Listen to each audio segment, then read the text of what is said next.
Now, coaching can be one of those thankless jobs where no matter how much success you have in the past, it always tends to end in failure. And I thought you were going to score. Ask a better question, you get a better answer.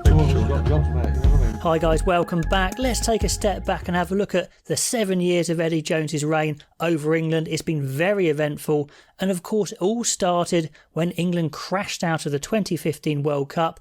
Stuart Lancaster, who was the coach then, indeed was a fine coach and has gone on to prove so with Leinster, of course. However, by his own admission, he had got caught up in the rebranding, rebuilding the connection with the fans and other off-field work that was well-intentioned but gave him too many jobs to do, too many hats to wear, and took his focus away from the primary job of performing on the pitch. Then it all got rather messy when England's biggest attacking weapon, Manu Tuilagi, got injured. We've heard that before, and the next cab off the rank was probably Luther Burrell, but Lancaster took the gamble of parachuting in Sam Burgess into the centres after a very short period in rugby union from rugby league, and he didn't even play centre for Bath, so it was a contentious decision to say the least. Now, from a rugby point of view, Sam Burgess actually did pretty well, but what it did is it created unrest in the camp that was already simmering, and considering England had a really tough pool with Wales and Australia, they needed to be on top form and fully together, and they weren't, and they went crashing out in ignominy. And I actually remember all those years ago doing a video saying Eddie Jones was one of my top choices, and when he came about I was very pleased, as were most fans. Now, if you were to split up Eddie Jones's tenure as an England coach, I think they roughly fall into three parts. Part one was a rebuilding of mentality and winning edge following that 2015 disaster. Number two was adding star power to this solid side in the build-up and including the 2019 World Cup, where we probably saw Eddie Jones's England peak. And then the last couple of years where we saw Eddie Jones trying and largely failing to find a new England, but largely with the same players. So let's go through it in calendar years. And in 2016, the big shock was Dylan Hartley recalled to the England squad as hooker, but also to be the captain. I mean, he was a solid set-piece hooker, but not exactly the most exciting around the park. But Eddie Jones had identified he wanted England to have a harder edge, an uncompromising approach with a focus on winning, and Dylan Hartley really fitted the bill. He also implemented his famous intense training regime to bring players' fitness to new levels, and Hartley himself has testified to how hard that was. And in that first year, Eddie Jones said he wanted to go back to good English basics, which is exactly what he did. He built a fearsome pack, the likes of Marler, Hartley and Dan Cole in the front row, George Cruz running the line out, and the emergence of the new star Maro Itoje, and then some non-flashy back rowers in Robshaw and Haskell to do a lot of the grunt work, and Billy Vunipola in his prime to do the carrying. Now, a lot of these players were Stuart Lancaster players. He certainly had a look at some new players, but decided he could get more out of the existing players. And with that new relentless attitude, saw England go the whole of the 2016 season unbeaten, including a Six Nations Grand Slam and a whitewash of Australia in Australia. It was a perfect start and a really impressive year and a solid launch pad to build a bit of extra stardust into the team, which is what they would need if they were going to challenge in the World Cup. Now, 2017 started with a bang, another Six Nations title, but it was a British and Irish Lions tour year, so Eddie Jones had to take a development side to Argentina, and that was actually a perfectly pitched opposition as it turned out, and the test matches were absolutely ferocious but winnable for an inexperienced England side.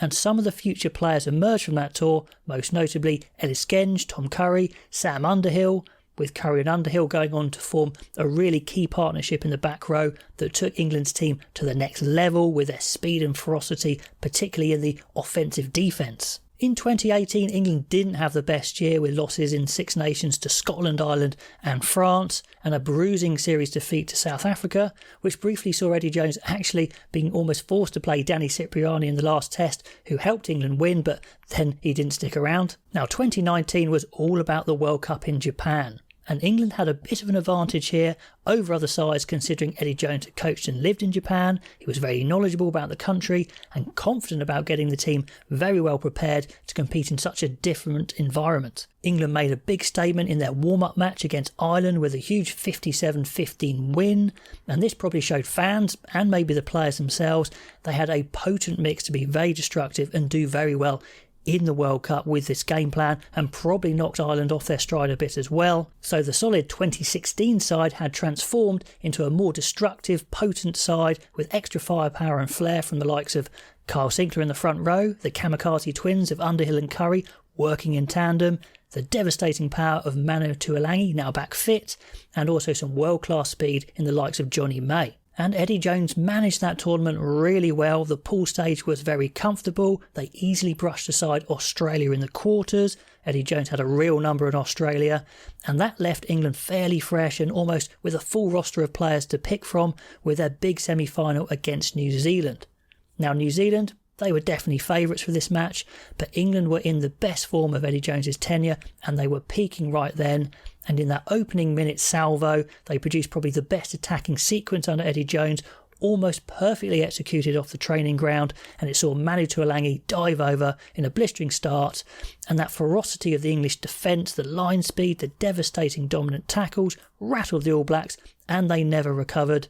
Unfortunately, the common cliche, this was their final, did prove to be true, and they never got close to that intensity or quality in the final versus South Africa. And to be fair, the Springbok power, the set piece, it was absolutely a dominant victory for the Springboks, and that's actually something we saw England struggle with again in the autumn, but certainly that 2019 World Cup was the peak of Eddie Jones's reign, and it was very well managed up until the final, of course. It would be easy to say in hindsight, this is where the RFU should have parted company with Eddie Jones on a good note. Eddie Jones is well known for being effective in short bursts, but creating burnout in players and coaches in longer spells. However, all the signs pointed to the side at the peak of their powers, with key players all with a few more years under their belt.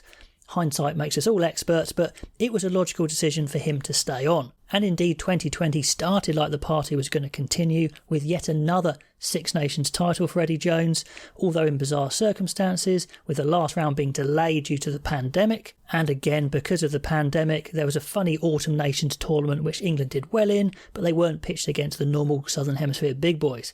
However, they did finish 2020 with a big win against France. But there were a few downsides, with England being Tuolangi-less again, if that is a word, and also with the loss of their highly influential line-out leader George Cruz, who Eddie Jones has struggled to replace, with the likes of Johnny Hill, who occasionally impresses but not consistent, or Charlie Ewels, who's very reliable but in the nicest possible way, a bit of a journeyman international. But the rest of the gang were still together, and they went on into 2021 and 2022, which I will class as the slide, and I've covered this a lot in recent videos, so I'm not going to go over it in as much detail as the other years.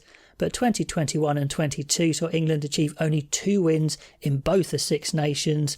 Eddie Jones, he was searching for England stars for the next World Cup, but unlike 2019, he didn't find what he was looking for. He hadn't really successfully integrated any new names into the squad, with the exception maybe Freddie Stewart at fullback. And also Eddie Jones's tried and tested players were also getting a little bit older. The likes of Ben Youngs, Billy and Mako Vunipola, Johnny May, Jack Noel were slowing down significantly. And also Eddie Jones was searching for a new system as well to bring England back to their 2019 levels.